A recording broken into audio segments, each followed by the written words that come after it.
João capítulo de número 14. Vamos estar em pé em reverência à leitura do texto sagrado.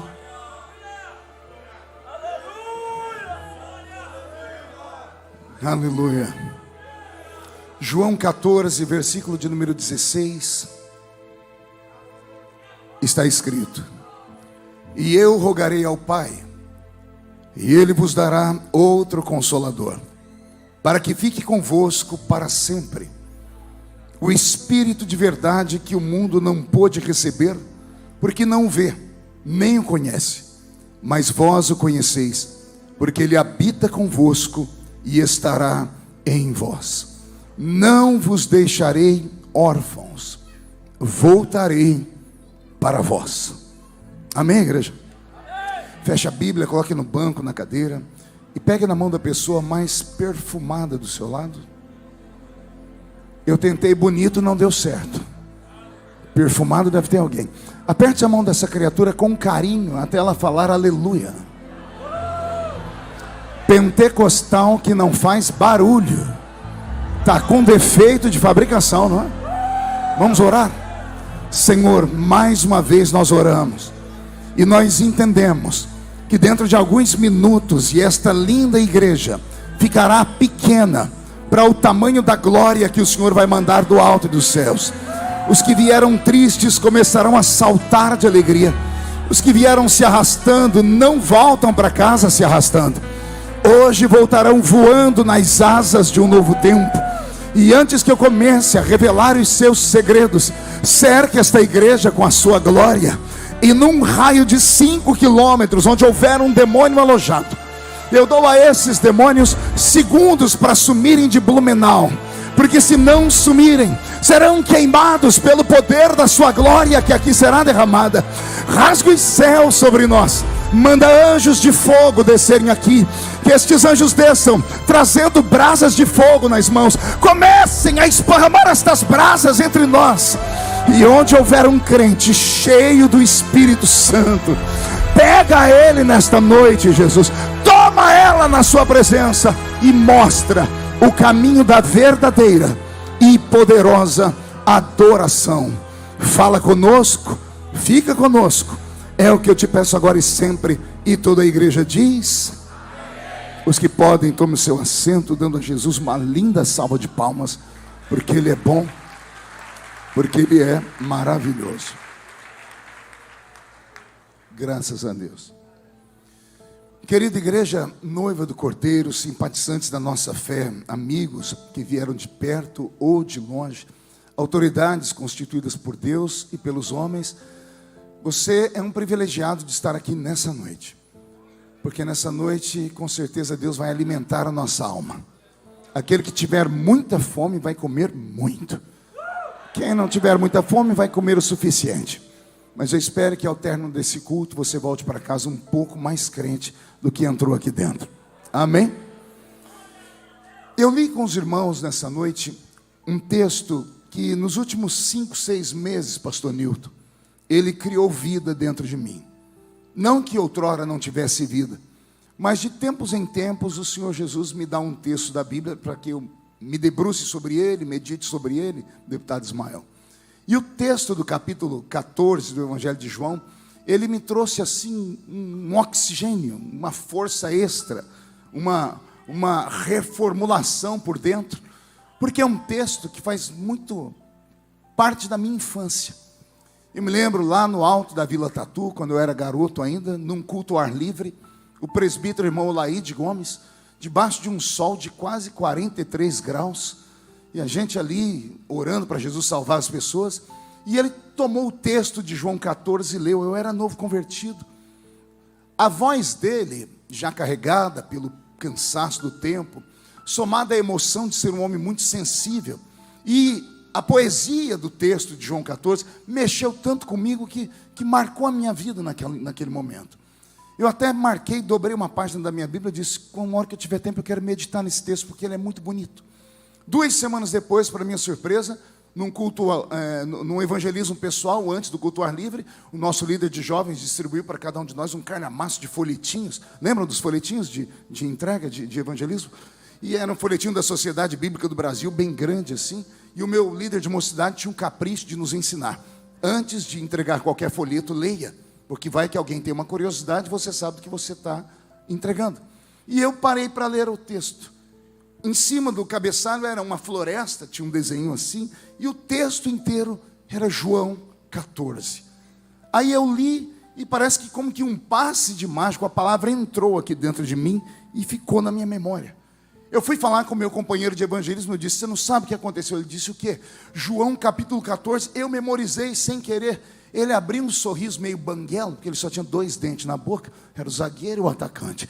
Ele olhou para mim e disse assim: nós da Assembleia memoriza todos esses versículos, João 14 mora aqui, ó. E eu achando que era uma coisa minha, mas não era. Aquela geração toda amava aquele texto. Alguém aqui deve se lembrar ainda daquela geração antiga de João 14, alguém se lembra? Está escrito lá: não se turbe o vosso coração. Credes em Deus? Credes também em mim, porque na casa de meu pai há muitas moradas. Se não fosse assim, eu teria dito: eu vou preparar lugar, e depois que eu preparar, eu virei outra vez e vos levarei para mim mesmo, para que onde eu estiver, estejai vós também. O texto tem vida, por si só tem vida. E ele não tem vida por si só porque é um texto elegante, é porque são palavras que não saíram da boca do arcanjo Miguel, não foram pronunciadas pelo grande Gabriel, não foi Pedro, nem João, saiu da boca do Cristo homem, do Deus encarnado, daquele que, segundo a palavra, estava estabelecido na eternidade, mas mesmo sendo Deus, não teve por usurpação ser igual a Deus.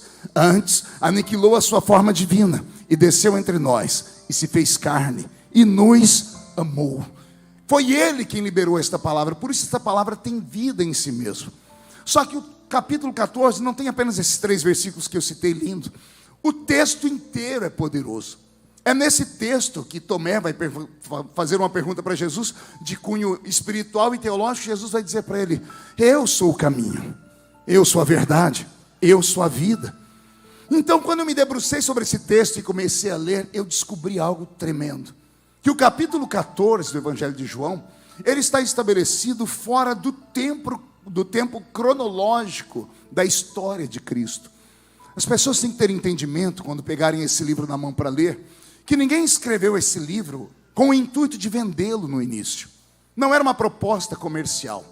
Nem sabiam que um dia todos os escritos estariam condensados em um único opúsculo. A palavra Bíblia vem do grego biblos, e biblos é biblioteca, é um ajuntamento de livros. A nossa Bíblia protestante tem 66 livros, 39 deles no Velho Testamento, 27 no Novo Testamento. A distância do primeiro escritor da Bíblia para o último são apenas 1.600 anos. 2 milênios quase. Um não conheceu o outro, mas parece que o escritor do Gênesis, Moisés, quando foi ter a inspiração para colocar esta pérola literária, sentou com João, que escreveu o Apocalipse, para entrar num acordo, porque o que um começa, o outro termina. Só que a distância são quase 2.000 anos. E olha que interessante, a Bíblia começa com um casamento entre Adão e Eva, e a Bíblia termina lá no Apocalipse com um casamento entre esta noiva e o eterno Jesus de Nazaré. Então a Bíblia é por si só um livro extremamente lindo, porém não foi escrita para estar em ordem cronológica. Os evangelhos não estão em ordem cronológica. O que eu trago agora de informação pode até chocar alguns, mas o primeiro livro do Novo Testamento, que foi parar em um papiro, como se fosse um escrito para que ficasse para a posteridade, só foi escrito 70 anos depois da morte e da ressurreição de Jesus Cristo, que foi o Evangelho segundo escreveu São Marcos, que na verdade foi ditado pela boca do apóstolo São Pedro, e tudo que temos ali são memórias e lembranças. Então imagine vocês, irmãos, que tudo antigamente era citado, a tradição era oral. Alguém sentava com alguém, contava a história, uma vez, contava 2 vezes, contavam 100.000 vezes, até a pessoa memorizar, com riquezas de detalhes. E esse que memorizava tinha incumbência de passar para a posteridade. Foi assim que o movimento judeu, como o judaísmo, como religião, cresceram. E o cristianismo não foi diferente.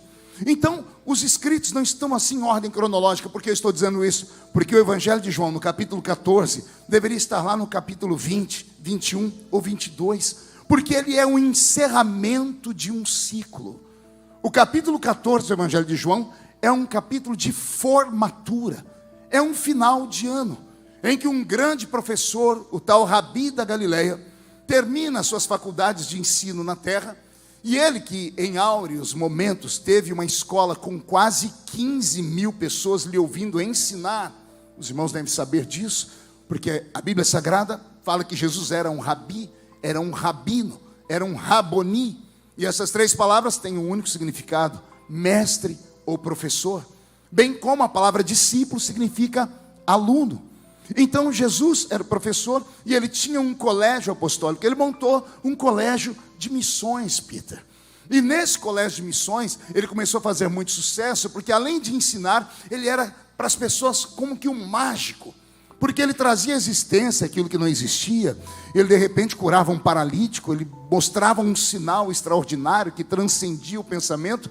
E como os judeus naquela época viviam debaixo do chicote, da chibata dos romanos, estavam escravizados na sua própria terra, 90% do povo não sabia ler nem escrever, mais de 60% do povo não tinham comida para comer, viviam debaixo de uma opressão. E quando chega esse homem que vem lá de Nazaré, de uma cidadezinha que poucas pessoas davam valor a ela, e ele começa a falar, as suas falas não eram religiosas, eram filosóficas. Jesus conquistava as pessoas porque ele falava coisas que faziam sentido e faziam as pessoas pararem para pensar. E quando ele estava absorvendo essas pessoas, de vez em quando ele liberava um milagre, para que essas pessoas ficassem firmes. A fama dele extrapolou os limites, e chegou um dia que esse professor estava numa escola a céu aberto, lá perto de uma montanha. Colocaram até um nome nessa aula: Sermão da Montanha. E lá estava ele, o mestre, o professor, ensinando naquele dia 5.000 homens, fora mulheres e crianças.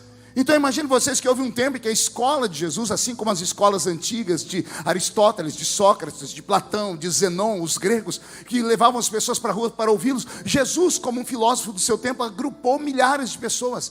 E as pessoas gostavam de ouvi-lo enquanto ele falava coisas que faziam sentido a elas. Mas como era um professor, ele não ensinava só aquilo que eles queriam ouvir, ele falava aquilo que eles precisavam ouvir. E a escola dele então oscilou. De 15.000 pessoas, teve um dia que ficou apenas uns gatos pingados, porque ele deu uma palavra muito dura. E aí ele olhou para aqueles alunos, ele deu uma palavra tão dura que ele saiu andando e deixou eles para trás. Ele pensou que ninguém ia seguir ele mais.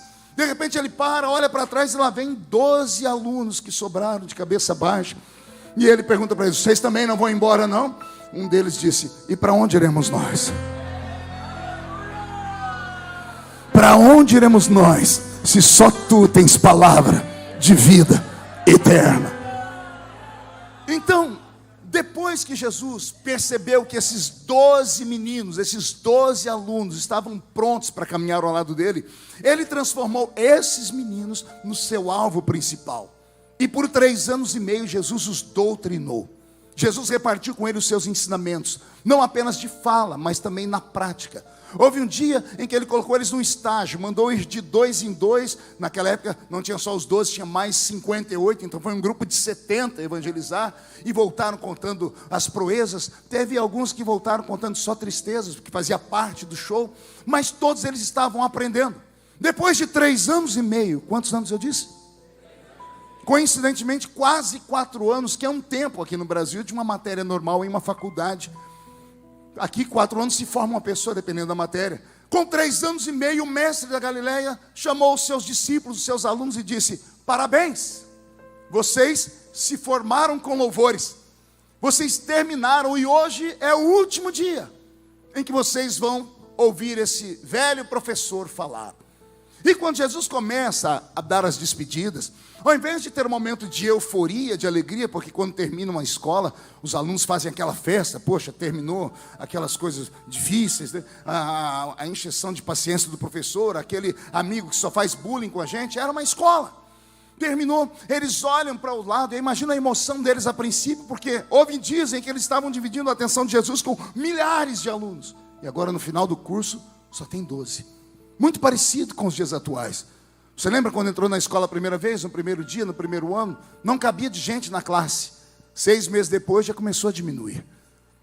No primeiro grau, então, os que começaram com você no primeiro ano quase não terminaram na quinta série. Depois do segundo grau. E se você tentar olhar dos que começaram com você lá e terminaram a faculdade, não enche uma mão. Porque no meio do caminho nem todos conseguem ir, que acabam parando. Acabam sendo testados pela vida, desanimando. Nem todos têm habilidade para ir até o fim. Eles olham um para o outro e dizem: vencemos. Ficamos ao lado dele e aprendemos. E aí, era para ter felicidade agora, mas caiu uma tristeza no coração deles. E como é que o senhor sabe, pastor? Não se turbe o vosso coração. Eles ficaram tristes. E Jesus está tentando alegrar a eles: não fiquem tristes, terminamos essa caminhada, vocês estão preparados, vocês estão prontos. E eu preciso ir embora. Mas fiquem tranquilos, eu vou. E um dia eu vou voltar. E quando eu voltar, eu vou pegar vocês, meus alunos, e vocês vão morar comigo para onde eu estiver. Porque eu me afeiçoei a vocês também. Mas nem essas palavras moveu o coração deles para alegria. E quando eu estava meditando sobre isso, eu fiquei pensando: mas por que eles estão tão tristes? Eu fechei os olhos e me coloquei entre os 12. E eu confesso aos irmãos que por um momento eu chorei também.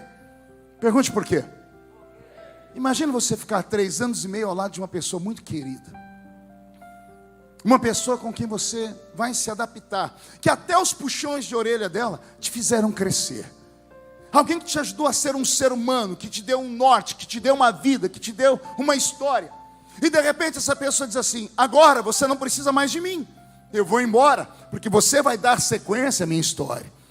Eu me coloquei no lugar deles e imaginei pastor Niltinho acordando ao lado de Jesus por 3 anos e meio, dormindo ao lado de Jesus por 3 anos e meio, comendo com ele, tomando café da manhã com ele, jantando com ele, comendo churrasco de peixe com ele. Eu imagino Jesus cantando, porque ele cantava também. Nós só vamos ver ele cantar lá na noite em que ele foi traído, que ele cantou um hino, mas então eles sabiam que ele cantava. Eu imagino Jesus sendo um mestre que quando era preciso puxar a orelha, puxava, mas quando era para ser alegre, ele também era descontraído. E eles se afeiçoaram a ele. Estar ao lado dele era seguro demais, porque eles sabiam que ele não era normal. Imagine que um dia eles estavam lá dentro de um barquinho e ele está cansado, o mestre está deitado lá na popa do barco, e o vento e o mar começam a castigar o barco, e eles acham que vão morrer. Alguém lembra do mestre e acorda: professor, acorda para a gente morrer, todo mundo acordado. O professor levanta: o que está acontecendo? O vento, o mar, vão destruir o barco. O professor não diz uma palavra, ele levanta, sai lá da popa e vai para a proa do barco. Na proa do barco, ele olha para o infinito, e ele começa a conversar, pasmem, com o vento.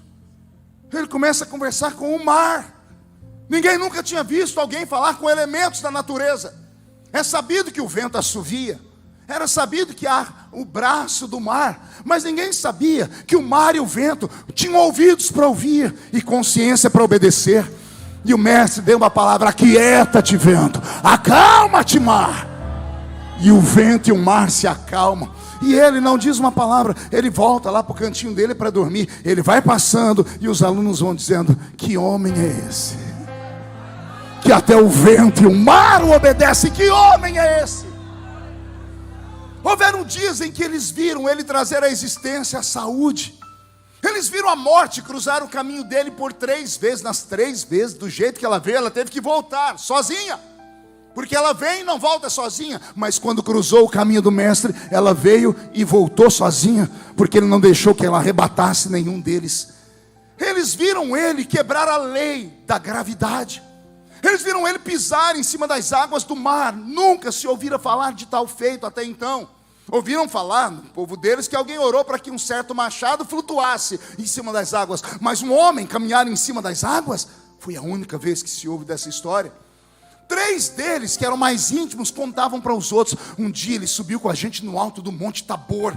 E lá no alto do Monte Tabor ele diz: fiquem aqui, eu vou me distanciar de vocês a distância de um tiro de flecha, 28 metros. Não saiam correndo quando vocês vão ver. E de repente o corpo dele começa a brilhar como o sol.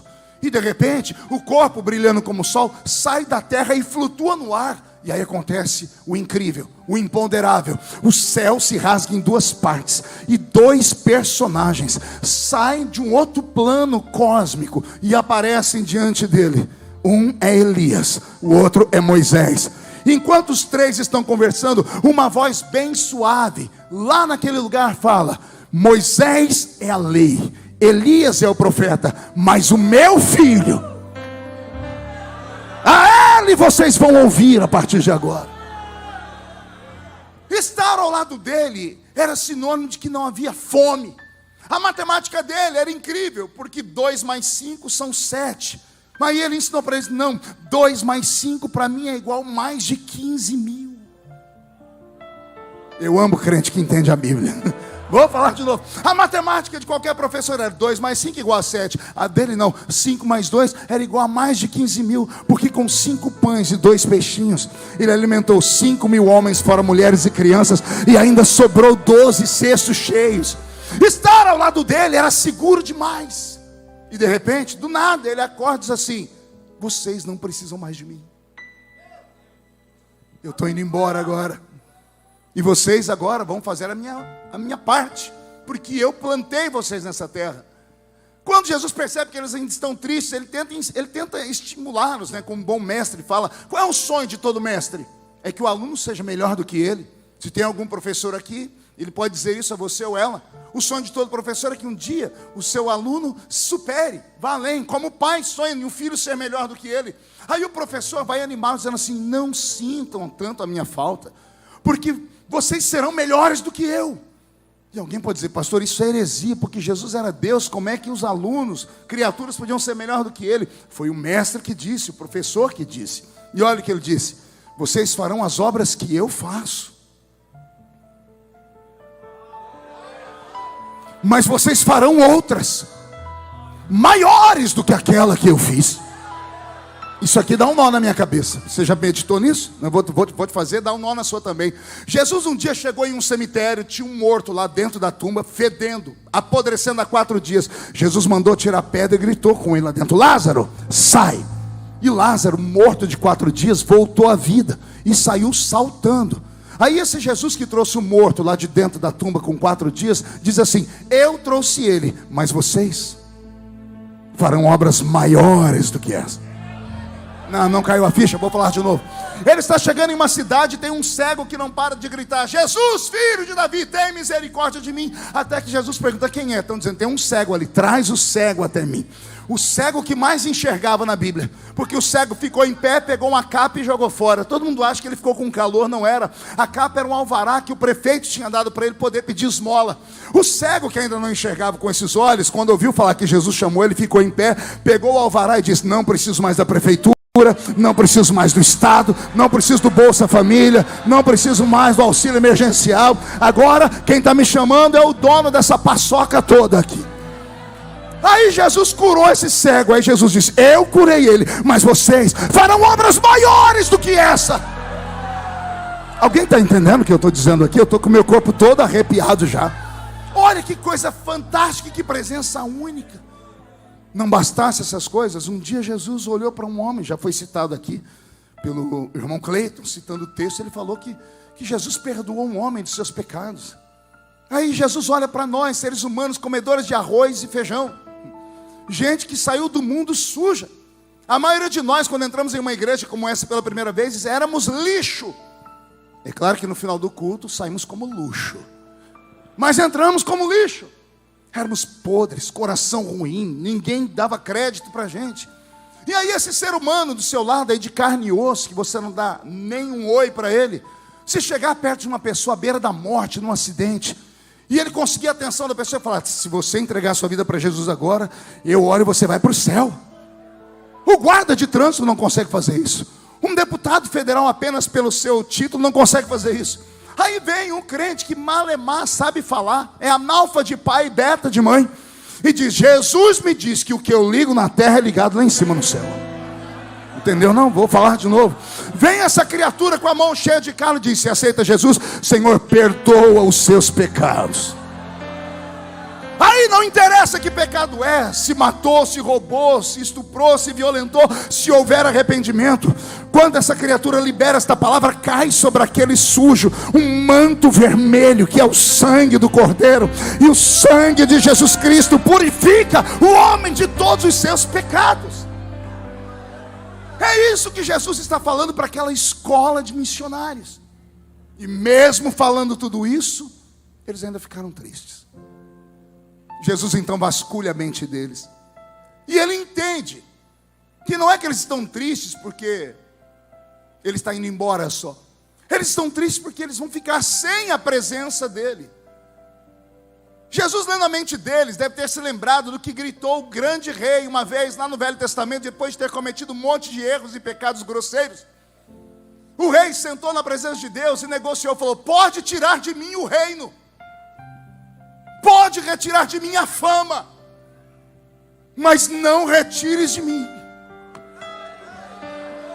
a sua presença. Não retires de mim o seu Santo Espírito. Era isso que eles estavam falando com ele em silêncio, com as lágrimas e com a voz embargada, presa. Nós não queremos mais ficar sem a sua presença. E então Jesus se abre e diz: já entendi, então vou dar uma palavra para vocês. Eu vou, mas não deixo vocês sozinhos. Eu vou falar de novo. Eu vou embora, mas quando eu for, um outro vai vir no meu lugar. A palavra outro no original em que o Novo Testamento foi escrito, que é a língua grega, a palavra outro significa gêmeo, idêntico. Jesus está dizendo: eu vou, mas alguém que é gêmeo meu, um igualzinho a mim, vai vir para ficar no meu lugar. Quem vai vir para ficar no meu lugar não é maior do que eu, tampouco é menor do que eu. Eu, ele e o Pai somos um. Quando ele estiver convosco, eu estarei ali também. Por isso, onde estiver 2 ou 3 reunidos no meu nome, eu estou ali. Você entende isso? Jesus agora, falando literalmente pela Bíblia, ele está sentado à direita de Deus Pai no céu, sim ou não? Mas a Bíblia diz que ele está aqui também, porque onde estiver 2 ou 3 reunidos no nome dele. Como é que isso acontece? Ele está aqui porque o irmão gêmeo está aqui. Não entendeu? Eu falei, ele está aqui porque o idêntico a ele está aqui. Ele está aqui porque o Espírito Santo está aqui. Pense no Espírito Santo, num Deus grande. Ele é tão grande que enquanto eu estou pregando, ele está caminhando no meio da nave da igreja aqui em Blumenau. Está caminhando entre os castiçais para acender as chamas dele. Mas ele é tão grande que enquanto os pés dele pisam aqui em Blumenau, a face dele está diante dos serafins que estão cantando: Santo, Santo, Santo, Santo é o Senhor dos exércitos. E a Assembleia de Deus em Blumenau está ficando cheia da sua glória. Alguém acredita nisso? Alguém sente isso? Então você pode dar mais um grito daquele tamanho, por favor?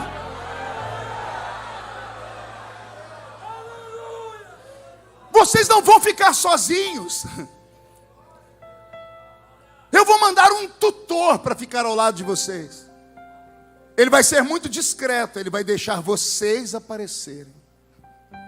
Olha que beleza. Ele vai deixar vocês aparecerem e vai ficar de lado. Só que, por favor, não ignorem a presença dele. Porque ele é muito querido. Ele não é como eu, que pega o chicote quando precisa. Ele não é como meu pai, que quando dá um grito, abre o céu e cai saraivas para destruir o povo. Ele é um cavalheiro. Ele é um gentleman. Ele é sensível, santo e educado. Ele não irá forçar o coração de vocês. Ele só vai chegar se vocês o convidarem. Ele não vai forçar a porta. E os discípulos perguntam com a mente, não com a voz: mas quem é ele? Jesus diz: o Espírito de verdade. Não é o Espírito da verdade, está ali, é um Espírito de verdade. Jesus estava fazendo a distinção entre o Espírito Santo e os outros espíritos que viriam do limbo, do inferno. Espíritos que receberiam apelidos. Em cada nação, coloca os seus apelidos neles. Na Bíblia, no Velho Testamento, na Mesopotâmia Antiga, eram nomes pomposos: Baal, Astarote, Azera, Marduk. Os deuses da Mesopotâmia Antiga, a deusa Sim, Sete, a poderosa Ísis. Espíritos de outra dimensão que nesse mundo dominaria a mente das pessoas. Aqui no Brasil, o brasileiro é tão triste que a nossa língua é uma benção. Os espíritos malignos têm uns nomes esquisitos. É Zé Pilintra, Zé Pilantra, é Chucaveira, Tranca-Rua, Preto Velho. E eu não estou criticando, só estou falando os nomes que os brasileiros dão. Você vai para qualquer outro lugar do mundo, é Poseidon, é uns nomes fortes. Chega aqui, é uma coisa. Jesus diz, esses espíritos não são de verdade. Porque esses, quando quiserem tocar a vida das pessoas, ele vai manipulá-las e vai dominá-las. Eles entrarão com essas pessoas em centros de feitiçaria pesada. E as pessoas não precisarão convidá-los, eles vão se apossar das pessoas. Vai dominar a mente delas. Por isso que quando uma pessoa é possessa por algum espírito, alguma entidade, ou um encosto, quando ela volta em si, ela volta dizendo assim, quem sou eu? Onde estou? O que eu fiz? Ela não sabe mesmo o que aconteceu. Porque os espíritos que descem naquele lugar dominam a mente da pessoa e não dão ao homem o espaço dele fazer aquilo que ele quer. Esses espíritos chamam essas pessoas de cavalo. Porque cavalo você pode montar em cima deles, colocar um arreio e dominá-los. Vai para a esquerda, vai para a direita ou não vai para lugar nenhum. E ainda recebem pancadas. Aí Jesus diz, o espírito que eu vou mandar para vocês, ele não é assim. Ele não vai forçar a porta. Se você chamar, ele vem. Se bater a porta, ele abre. Se pedir, você recebe, porque ele dá. Se procurar, você acha. Ele não desce sobre cavalos, mas ele desce sobre ovelhas. Agora acho que eu peguei você. Ele desce sobre ovelhas. Esse espírito de verdade não vai dominar a mente, ele vai trabalhar em consonância com vocês. Quando ele vier sobre vocês, vocês vão saber exatamente o que está acontecendo. Alguns não vão conseguir se controlar porque a emoção é muito grande, mas vão estar de olhos abertos, ouvido aberto e a mente funcionando. Por quê? Porque ele não é um ditador, ele é um amigo querido. Jesus ensinou sobre ele. Quando ele vier, fiquem atentos, porque se pecardes contra mim, terão perdão. Se pecardes contra o meu Pai, terão perdão. Mas se pecardes contra ele, vocês não têm perdão nem hoje, nem nunca mais. Porque ele não faz mal a ninguém. O Espírito de verdade, que o mundo não conhece, por isso não pode receber e não sente. Aí Jesus enche o pulmão de ar e diz, mas vós o conheceis. Vós o conheceis, porque primeiro, ele estará convosco. Aí Jesus libera uma palavra mais profunda. E se tudo der certo, além de estar convosco um dia, ele vai estar em vós. Estou falando bem devagarinho para você degustar a palavra. Vou falar de novo. Ele vai estar com vocês todos os dias. Mas a vontade dele não é estar só com vocês. A vontade dele é estar dentro de vocês. Só que para ele estar dentro de vocês tem um processo. Beto, mude a música para mim. Há uma pergunta que não quer calar dentro das nossas igrejas Assembleias de Deus, pastor Newton, pelo Brasil inteiro.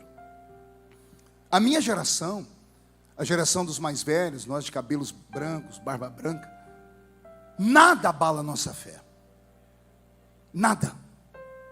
A gente se assusta, mas nada tira a gente do caminho. Não há um escândalo, não há uma perseguição, não há nada que roube a nossa fé ao ponto da gente desviar. E as pessoas sempre me perguntam, pastor, como é que o senhor aguenta? Porque tudo comigo, Ismael, vai para o Jornal Nacional. Ah, porque não é você. Bocó. Só Deus sabe como é. As pessoas, como é que o senhor aguenta? Eu falo, simples. Os meus pés estão firmados em uma rocha. Crente raiz. Deve ter alguns aqui da minha época. Qual a diferença do crente raiz? O crente raiz, ele viu. Ele ouviu. E ele sentiu. Qual a diferença do crente Nutella? O crente Nutella ouviu falar. Ouviu falar que alguém viu.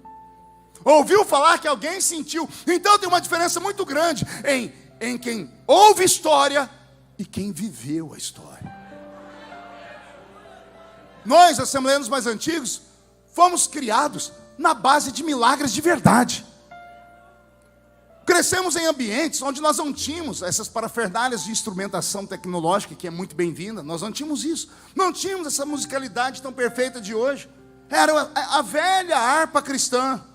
Era o velho hino número 15 da harpa. Era o velho hino 291 da harpa cristã. E enquanto se cantava, o pastor tinha até um sininho no púlpito, porque era para todo mundo cantar. Mas ao invés do crente cantar, ele era batizado com o Espírito Santo. Aí o pastor fala, não é hora disso. Calma aí, mas estou sendo batizado. É problema seu, depois você fala, agora é para cantar. A gente tinha que controlar o barulho dos crentes. Por quê? Havia uma sensibilidade. O Espírito Santo não estava só conosco, ele estava dentro de nós. E aí esses crentes não sabiam ler, não sabiam escrever. Era gente simples, simplória, mas quando começava a falar qualquer coisa da palavra, o céu se abria. E tudo que eles falavam aqui, Deus vinha atrás e dizia, é verdade que o meu servo está falando. E ele confirmava. Estava um dia desses contando para as minhas filhas que lá onde eu cresci, no meio da Vila Tatu, uma aldeia, na época que não tinha farmácia, não tinha Unimed, não tinha hospital, não tinha nada, a tal da doença ruim só aparece de noite. Aí, todas as casas, tudo pertinho uma da outra, sem forro, aquelas janelas de madeira fechadas com tramela.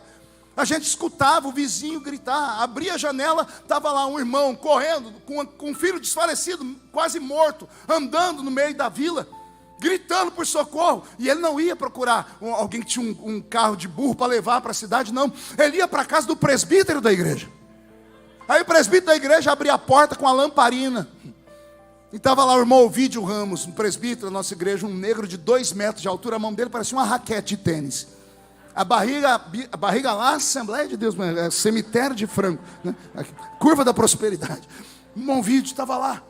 Ele olhava e dizia, o que foi, meu filho? E o irmão falou, meu filho está morrendo. E a Bíblia diz, leva para o presbítero orar e ungir com óleo. O irmão Ovídio, espera aí que eu vou buscar o óleo. Aí ele não vinha com aqueles vidrinhos de óleo, com aquele óleo colorido, tem uns agora que é até verde, limão, né? E com aquele cheiro perfumado escrito, óleo de unção de Israel. Amém, pessoal? Não tinha esse óleo. Vinha um vídeo com a lata de banha de porco, de 15 litros. Tinha que separar os pedaços de carne que estava no meio, porque as carnes não tinham geladeira, era lá que a carne ficava para não estragar. Ele enfiava a mão na banha de porco, e era para ungir a criança. Ele untava a criança.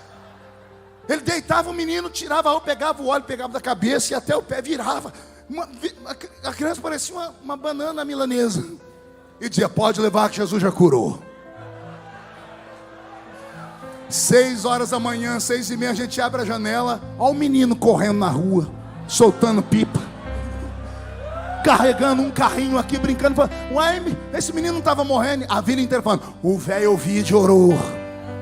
O presbítero da Assembleia de Deus orou e Jesus curou. Aí o pessoal fala, como é que a igreja cresceu? Ela não cresceu porque tinha gente muito bonitinha, gente muito inteligente. Ela cresceu porque tinha gente louca dentro dela. Não, vou falar de novo, essa palavra vai mexer. Eu vim para provocar você.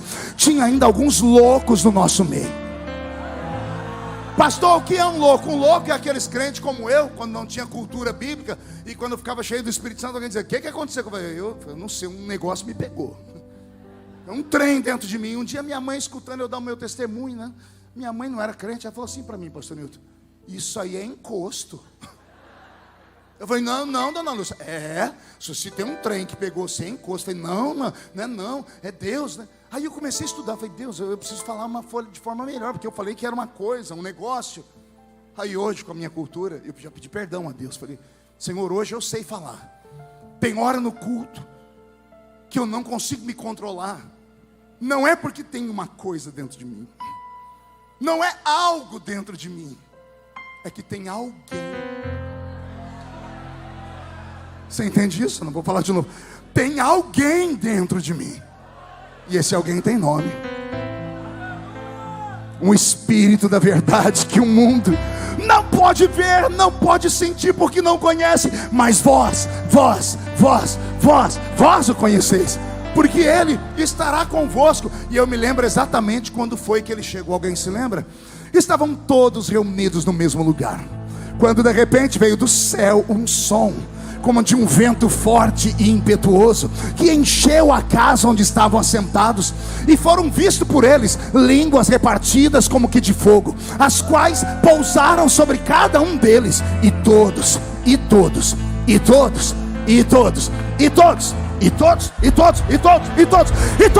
foram cheios do Espírito Santo e começaram a falar em outras línguas.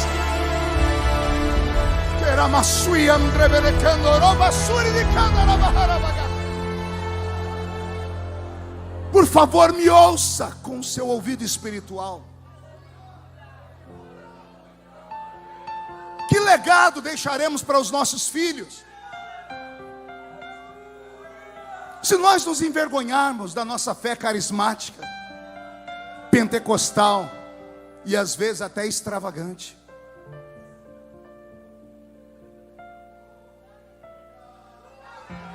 A pergunta que não quer calar é: onde estão os dons? Onde estão os sinais? Não, eu não vivo de sinais, eu não sou um crente só de sentir, eu vivo pela fé. Dê a desculpa que quiser. Eu quero saber porque os meus pais na fé tinham e nós não temos. Línguas já estão ficando raras.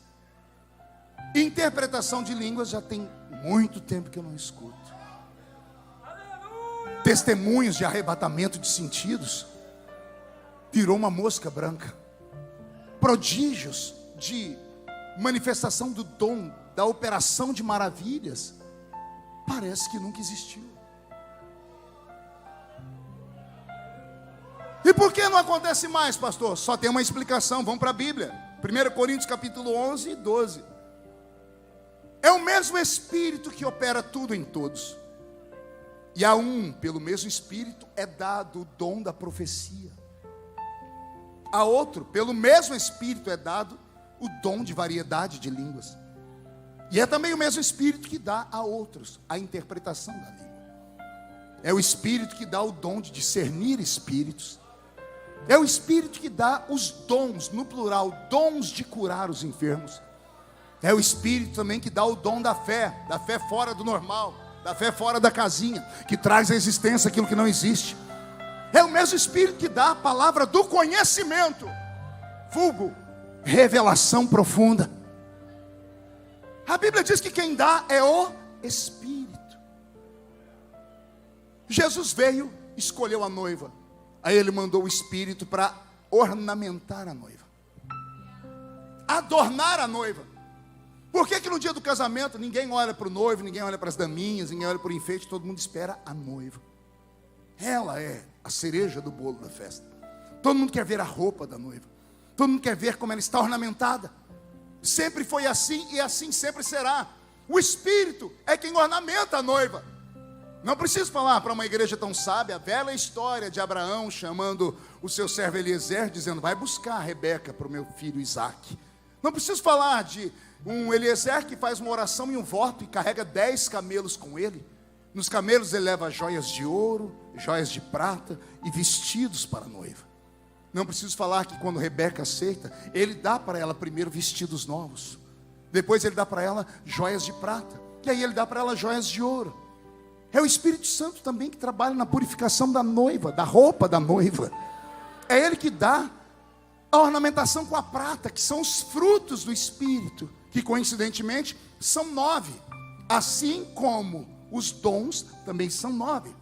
Frutos e dons, joias de prata, frutos, joia de ouro, dons. É ele quem ornamenta a igreja. E cadê os dons? A porta de entrada para os dons tem nome, chama-se batismo com o Espírito Santo. Aprendi com o pastor Antônio Gilberto, e eu nunca vi ele falar em línguas, mas eu lembro da escola bíblica ele dizendo assim: o crente pentecostal tem uma chave na mão, chamada batismo com o Espírito Santo. Ele falou da chave, um dia eu fiquei meditando e eu falei: foi o senhor, se tem uma chave tem uma porta. Quando começamos a cultuar e começamos a sair da terra e sentimos a graça e a glória e nos entregamos, quando você começa a orar em línguas, esta chave aparece. E na sua frente aparece um armário invisível, com 9 prateleiras. Quando você ora em línguas, através do batismo com o Espírito Santo, você pode colocar a chave nessa porta e abrir o armário. Tem 9 dons do Espírito Santo ali. Dons de elocução, dons de poder e dons de revelação. 3 em cada categoria. Ensinamentos que nós aprendimos na escola bíblica dominical. E aí vem alguém e fala: não, pastor, nós não precisamos disso mais, é porque agora nós somos mais estudados, nós somos isso, somos aquilo. Ah, é verdade. Então quer dizer que o Espírito Santo vai no outro porque ele é ignorante, burro, e não vai em você porque você é estudado e poliglota. É isso que você está dizendo? O Espírito Santo não é dado pelo intelecto do homem, ele é dado pela necessidade do coração do homem. Está entendendo?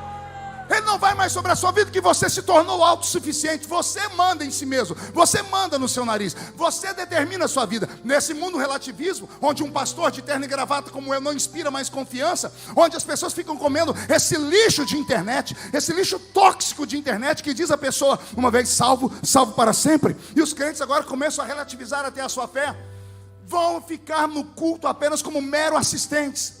Aí pode ser o pregador que for, alguém diz assim: ele não é mais o mesmo, não tem mais aquela unção. Será que o problema está em mim ou está em você? Ah, pastor, mas o senhor mudou. É natural o ser humano mudar. A gente envelhece.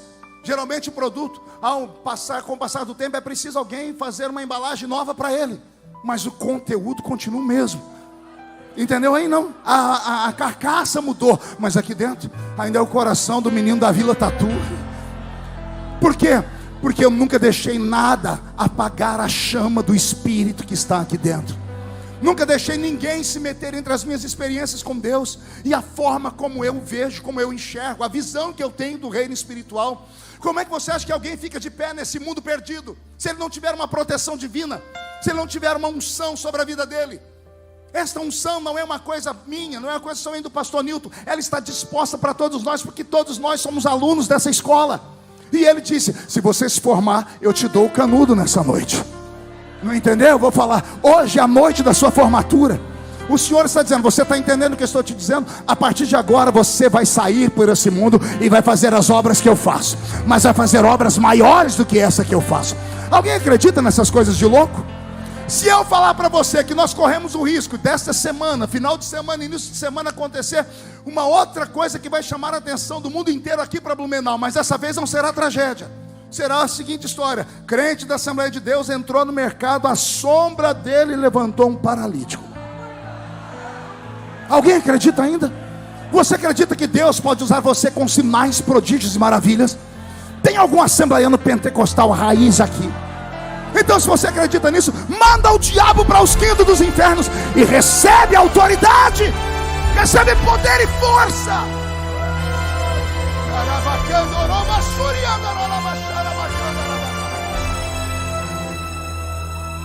É Ele, não somos nós, é Ele.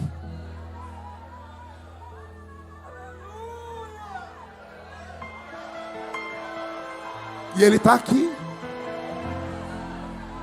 Isso aí é Ele, não sou eu, não é Ele. Essa vontade de chorar, de pular, esse frio na boca do estômago, a perna está bamba, é Ele. Essa vontade de levantar a mão para o céu, é Ele. Pastor, mas eu estou começando a ficar com vergonha. Vergonha de quem? Tem gente do meu lado, e quem está do seu lado paga as suas contas por acaso? Quando você está no vale, eles te visitam lá? Ninguém te visita. Então as favas com quem está do seu lado.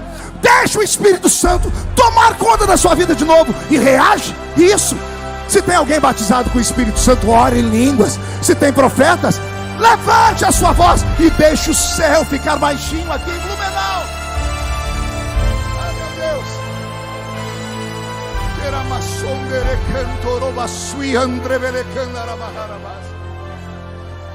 Ele não mudou. Nele não há dúvida, nem sombra de variação. Nós mudamos. A caminhada nos muda. As decepções nos mudam. O que nós chamamos de amadurecimento, que é o crescimento, que é necessário, mas às vezes é tão pérfido. Dia desse eu vi a minha filha falar com a Aurorinha. A Aurorinha é minha netinha, a netinha mais linda do mundo, porque é a cara do vovô. Eu encho o pastor Nilton com os vídeos dela, não sei se ele vê, mas eu fico mandando lá. Eu sou o vovô coruja. Dia desse eu estou vendo a Aurora veio falar com a mamãe dela e falou assim: A Aurora falou, para. A Kathleen deu um pulo e falou, não é para falar para, fala paia. Eu falei, o que é isso, filha? Não, ela está crescendo, eu não quero que ela cresça. Eu quero ver ela falando erradinho, bonitinho, porque é a memória que fica. O amadurecimento é necessário, mas ele vai deixando de lado o momento lúdico, o momento sensível, espiritual. Nós amadurecemos. E talvez em nome dessa maturidade, achamos que não necessitamos mais desse carisma, desse poder sobrenatural, dessa pneuma, desse paracleto. Palavras que líamos na harpa cristã e ninguém mais nem sabe o que significa. Líamos na harpa, não era nem em escritos teológicos, porque os nossos pais eram envolvidos com ele. Se você perguntar para os nossos jovens que é o Espírito Santo, eles não sabem. E que é o pior, eles debocham dele. 1 milhão de coisas no TikTok, as pessoas debochando de línguas estranhas, debochando de manifestações espirituais. Se eu fico triste, imagino ele.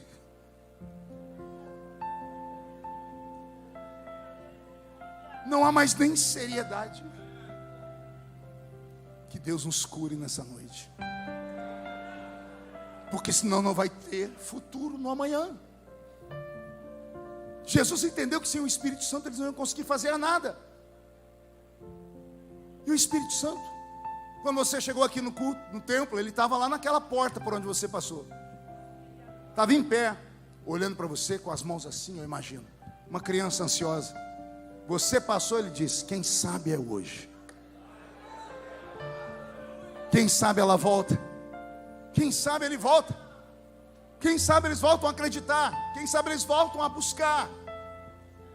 Porque eu não posso empurrar a porta, eu não posso colocar-me dentro deles. Eu só posso se eles quiserem.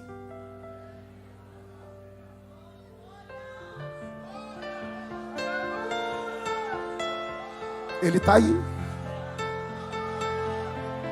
Ele quer te dar línguas. Se os batizados com o Espírito Santo não querem falar em línguas mais, recebe você o batismo agora e fale por nós.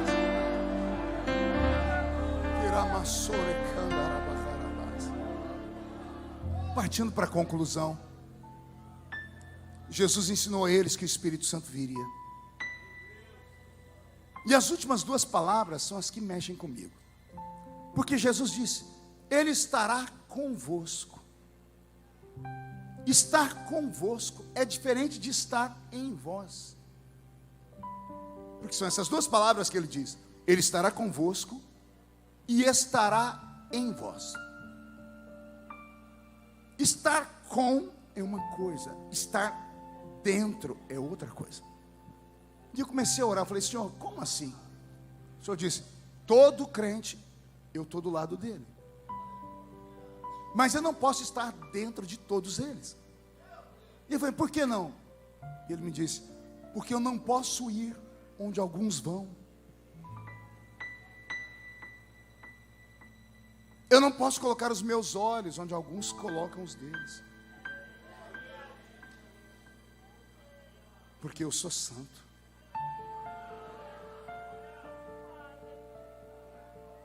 Perdoe se eu for aqui um pouquinho incisivo demais ou até deselegante.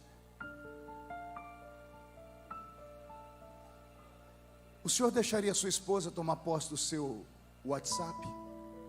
Com senha e tudo? A senhora deixaria o seu esposo tomar o seu celular? Moço, moça, você sabe que TikTok tem dom da revelação, né? Você está olhando uma cena, se o seu olho parar e ficar mais de 30 segundos, ele aciona um algoritmo e ele busca todas as imagens semelhantes àquela e ele começa a jogar no seu aparelho de celular. Seu pastor pode olhar o seu TikTok? Eu estou falando com gente inteligente. Se você tem vergonha de mostrar para quem está do seu lado, pergunte a mim se o Espírito Santo vai parar para olhar aquilo. Ele não vai, por isso ele não está dentro. Ele está do lado. Ele vai com você onde ele pode entrar. Em alguns lugares ele não pode. Mas a vontade dele era morar dentro de você. Porque se ele morar dentro de você, coisas extraordinárias vão acontecer. Olha a sua mão, por gentileza, um exercício. O que é que você vê? Dedos, anéis, unha, esmalte, pulseira, calos. A Bíblia diz: porão as mãos sobre os enfermos e os... Você acha que é essa sua mão que cura alguém? A Bíblia diz: onde a planta do seu pé pisar, eu te dou por herança. O que é dar por herança? É tomar posse. Se tiver outro mandando ali, aquele que manda vai embora. Somente pelo pisão do seu pé. Consegue lembrar a última vez que você viu o seu pé? Não, não é porque você é gordinho, não é porque está fechado com sapato. Consegue lembrar? Lembra que você viu? Joanete, frieira, unha encravada, chulé. Você acha que esse pé chulezento pode tomar posse de alguma coisa? Tem um mistério aqui, pergunte qual. Você pode me ajudar? Vem cá. Fique aqui do meu lado. Bem do meu lado. Isso. Sua mão esquerda, coloque na minha cintura. Segure aqui. Sua mão direita, põe em cima da minha mão direita. Fecha, abre os dedos. Isso, fecha os dedos. Pronto. Fica com a mão molinha. Você é lutador de Muay Thai, né? Aí, tranquilo. Pronto. Pé direito. Pé esquerdo. Vamos exercitar. Segura minha cintura, vamos andar.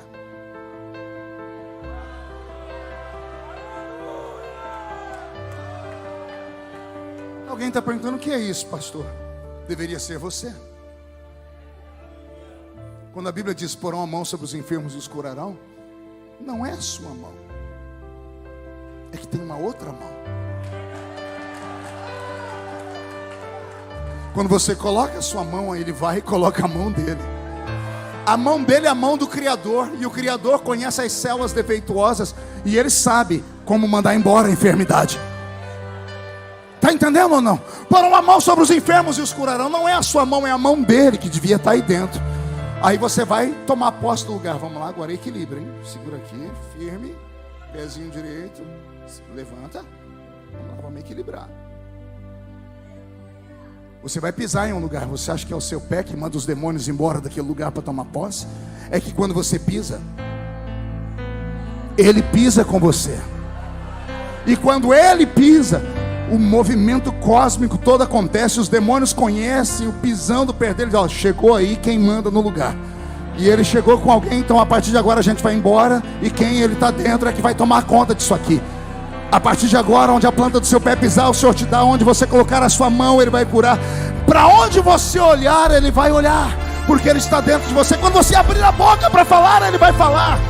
Esta é a proposta do Eterno. Obrigado, obrigado, obrigado. Ele está aí, ele está aí, ele está aí, ele está aí.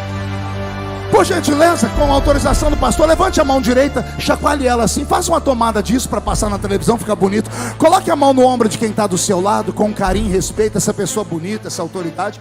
Agarra o ombro dela para mim e fala para ela, ó, o médico falou para não contrariar o pastor Marco. Agarrou a pessoa, chacoalha ela até ela ficar irritada agora. Não, chacoalha com vontade. Tira ela do lugar, diga: Deus te trouxe aqui para isso. Sacode ela, sacode, sacode. Para isso, Deus te trouxe aqui para te dar um sacode nessa noite. Ele quer sacudir a sua vida, o seu ministério, a sua fé, o seu casamento. Deus quer sacudir a atmosfera de Blumenau. Deus quer sacudir o estado de Santa Catarina. Deus quer sacudir o Brasil. Deus quer devolver tudo que foi roubado. Eu determino em nome de Jesus a falência do império das trevas do sul, no norte, no nordeste, no sudeste, no centro-oeste. Vai haver um reboliço no Brasil, e ele vai começar aqui, porque em Blumenau, onde abundou o pecado semana passada, vai superabundar a graça. Vai!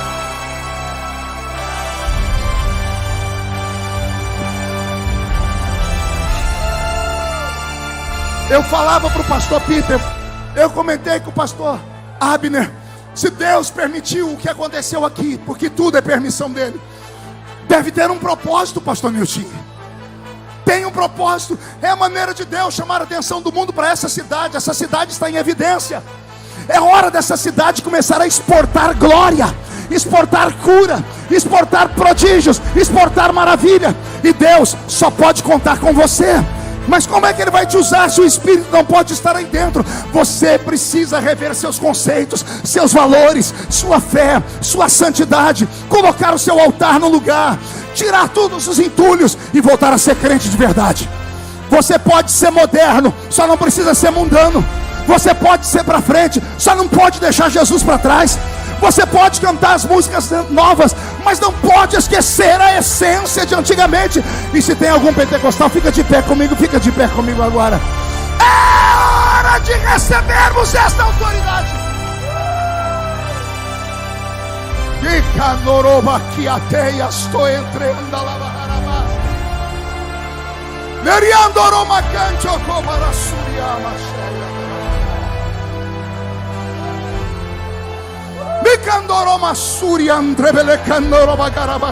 Senhor, eu preciso de um sinal aqui nessa noite. Da galeria para baixo, de baixo para a galeria. Onde houver alguém que ainda acredita nesses dons, que é batizado com o Espírito Santo, começa a movimentar no meio da igreja. Senhor, desperta os dons, desentulha a fonte, destrava as línguas deles, manda graça, manda glória. Espírito Santo amigo, vem e faz de novo. Nosso amigo Santo Espírito,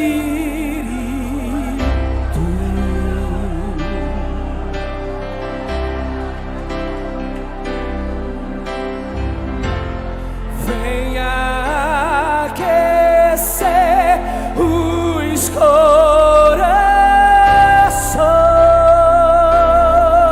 Vem, amigo, feche seus olhos, abra sua boca, levante suas mãos. Vem com cura e recebe a presença dele. Vem, Espírito Santo. Vem uma vez mais. Mostra. Vem revela os seus sinais. Quando ele chegar, o que é que você vai fazer? O que dizer? O que fazer quando ele vem aqui? Mais que ser bem-vindo, nós te desejamos outra vez aqui.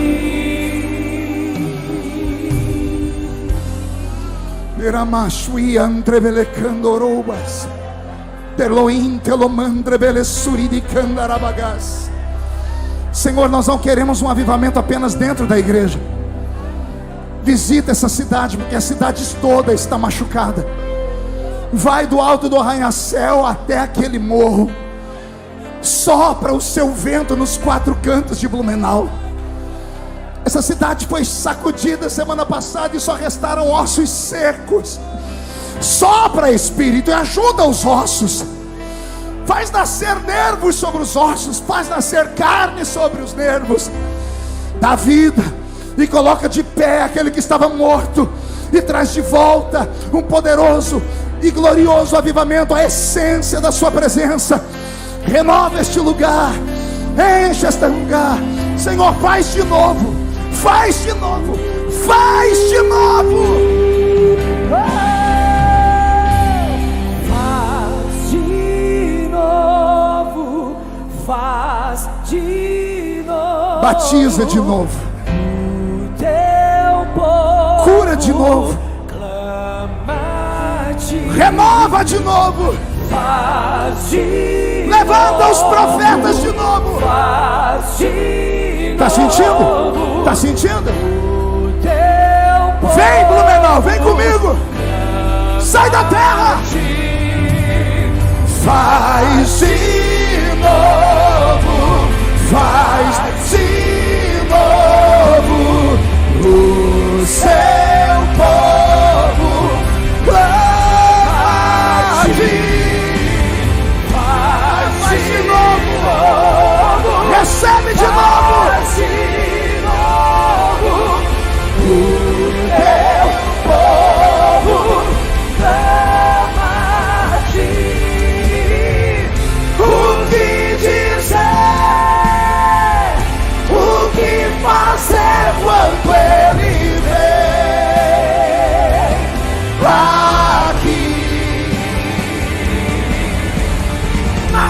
ser bem-vindo.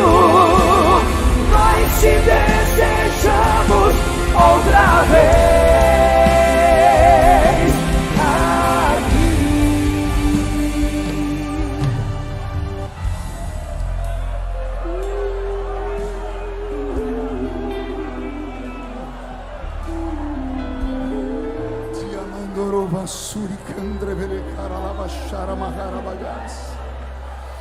Renova os nossos dias como dantes. Que a glória da última casa seja maior do que a glória da primeira. Vem, Espírito de Deus, e modifica o nosso tempo. Para terminar, de olhos fechados, levante a mão direita para o céu aberto. São exercícios de fé. Diga comigo, em nome de Jesus: todos os demônios que lutaram contra a minha vida, minha família, minha igreja, minha cidade, que roubaram os dons, a santidade, a pureza, eu ordeno, não estou pedindo, estou ordenando. Venha para a palma da minha mão, feche a sua mão com autoridade. Eu vou contar até 3. Nós vamos deixar cair no chão ou jogar no chão, e vamos pisar em cima. Num ato profético, nós vamos mandar embora tudo aquilo que roubou a alegria e nos deixou apáticos. E depois que fizermos isso, nós vamos concordar com um ou outro, para que se ligue no céu que for concordado aqui. Aí você vai encontrar 2 pessoas, uma de cada lado, vai abraçá-las e vai dizer: o Espírito Santo está voltando aí para dentro. Ele estava do lado, agora ele quer estar aí dentro. E aí, Roberto, nós vamos cantar aquela música nova que a moça cantou, falando que ela ficou apavorada quando viu a sarça arder.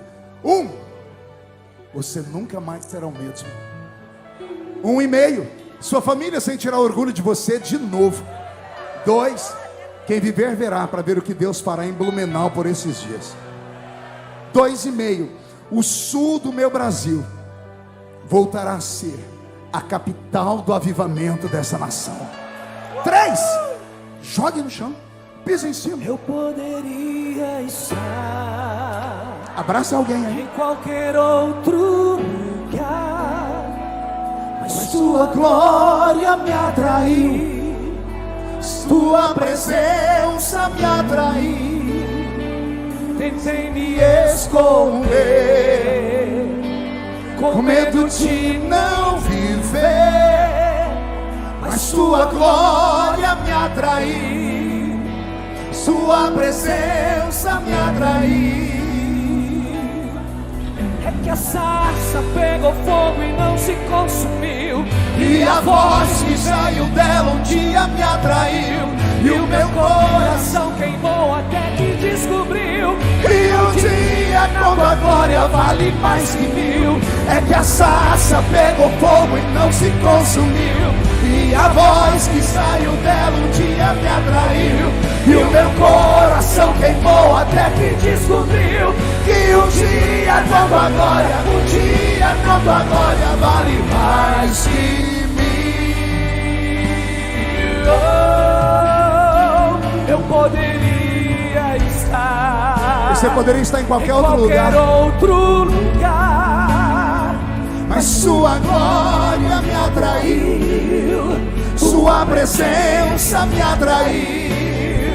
Tentei me esconder, com medo de não viver, mas sua glória me atraiu, sua presença me atraiu. É que a sarça pegou fogo e não se consumiu, e a voz que saiu dela um dia me atraiu, e o meu coração queimou até que descobriu que um dia quando a glória vale mais que 1000. É que a sarça pegou fogo e não se consumiu, e a voz que saiu dela um dia me atraiu, e o meu coração queimou até que descobriu que um dia quando a glória, um dia quando a glória vale mais que